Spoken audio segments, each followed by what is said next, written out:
Good afternoon, boys and girls. Today is Monday, April 20th, and I am here to read the rest of Skellig. Okay, we got interrupted on Friday because my little toddler came in, not happy. He needed mommy. So we did get interrupted in chapter 22. Okay, and that was when Michael and Nina were moving this creature of some sort um, to somewhere else because he's been in the garage and they are very fearful of the garage collapsing on him. So they want to help him. They've been bringing him medicine and food. This is kind of the first time where we realize that he isn't a man. He is some type of creature. Nina just keeps saying over and over again how beautiful he is. Um, and we know that she loves birds very much. And he has a jacket on, but his arms are kind of out, and he has these big things in the back.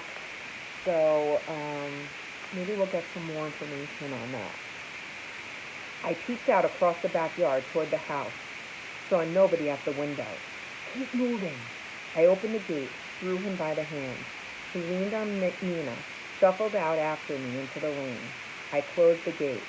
Already traffic could be heard in the city on nearby Crindon Road. The birds in the gardens and on the rooftops yelled their songs. Whisper appeared at our side. They'll carry him, I said. Yes, said Nina. I stood behind him and he leaned back into my arms. Nina took his feet. We caught our breath at our ability to do this thing, at the extraordinary lightness of our load. So he's not heavy like a human would be. He's very light. I closed my eyes for a moment. I imagined that this was a dream. I told myself that anything was possible in dreams. I felt the great bulges at his back bundled up against my arms. We started to move. We walked through the back lane, turned into another back lane, hurried to the green gate of the boarded house. So they're bringing him to that house that Nina took Michael to, where those owls live. Nina opened it with her key. We went through. We hurried to the door with the red sign, danger. Nina opened it with her key. We moved through into the darkness, then into the first room, and we laid him on the floor. He trembled and gasped. He whimpered with pain. We touched him gently. "I'm free," said Nina. She took off her jacket. She folded it and laid it beneath his head. "We'll bring you more things to make you comfortable," she said. "We'll make you well. Is there anything you would like?" I smiled. 27 and 53, I said. 27.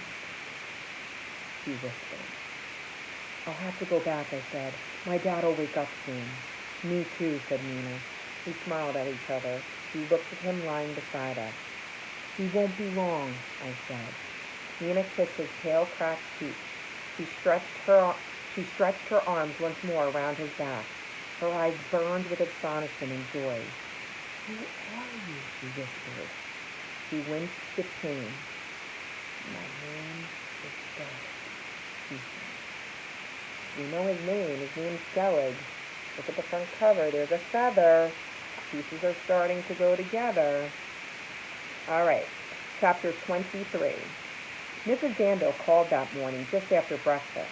She came on her bike and on her way to school. She said my pals were looking forward to getting me back again. "They say you're the best tackler in the school," she said. Dad showed her all the work we'd done in the house. We showed her the backyard. She said everything would be bright and new for when the baby came home. She took her bag off her back. She took out a little cuddly black bear for Dad to give to the baby. "And there's this for you," she laughed. It was a folder of homework from Mr. Ruspin, worksheets with gaps to fill in and questions to answer. There was a note from Miss Clark. "No real homework. Write a story. Get well soon." There were sheets of math problems and a book called Julius in the Wilderness with a red sticker on the back. Dad laughed as we watched her cycle away. "No rest for the wicked, huh, son?" he said. "I'll do the decorating. You get on with your work." I got a pen and took the work along the street to Nina's front garden. She was sitting with her mom on the blanket underneath the tree. Her mom was reading. Nina was scribbling fast in a black book. She grinned and beckoned me over the wall when she saw me standing there. Nina looked at the worksheet. It is thought that man is blank from the apes. This is a theory of blank. This theory was developed by Charles Blank. There was sentence after sentence like that. Nina read the sentences out loud. She said, blank, blank, blank, in a sing-song voice when she came to the dashes. He stopped after the first 3 sentences and just looked at me. Is this really the kind of thing you do all day? She said. Nina, said her mom. Nina giggled. She flicked through the book. It was about a boy who tells magical tales that turn out to be true. Yeah, looks good. But what's the red sticker for? She said.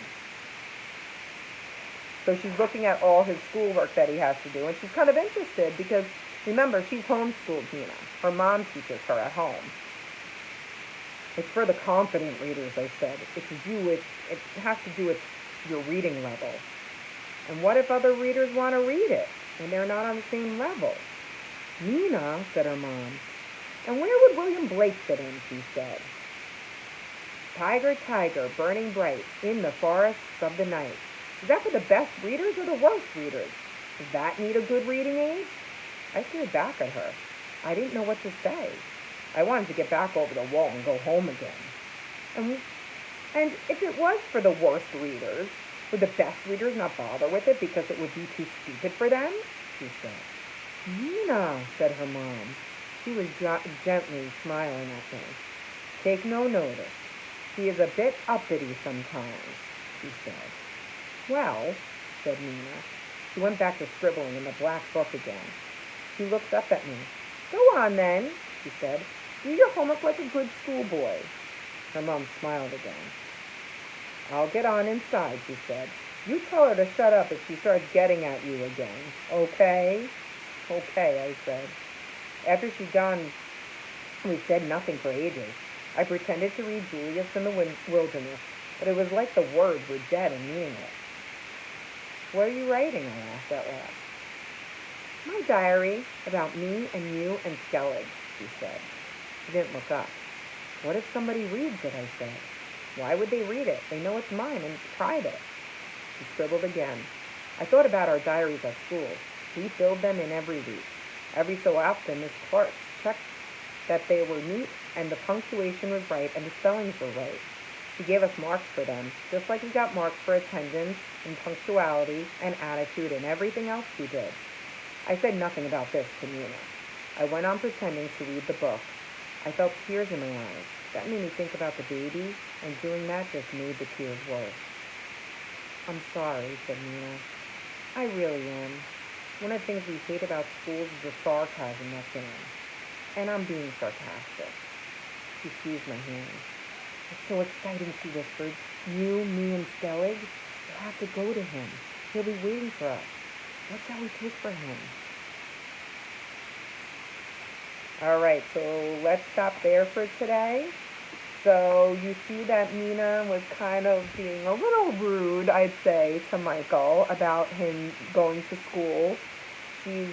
Remember that she's homeschooled by her mom, so that's what's a little different for her, but she's extremely opinionated on it, which means she has a strong opinion that schools aren't good, that you don't learn as much as you can, or they tell you everything you have to learn, and she thinks it's better to be homeschooled. I don't know. What is your opinion? Do you think it's better to be homeschooled, or do you like having a teacher to teach you? So that's just her opinion, and they're kind of, they brought Skellig to this abandoned home. I think we know his name now, so they're going to take good care of him and try to get him healthy again. And I think we're getting more and more clues that Skellig is some type of bird. So, I don't know, part man, part bird. Interesting. So I hope you enjoy the rest of your day, and I hope to see you all back tomorrow. Have a good one. Bye, guys.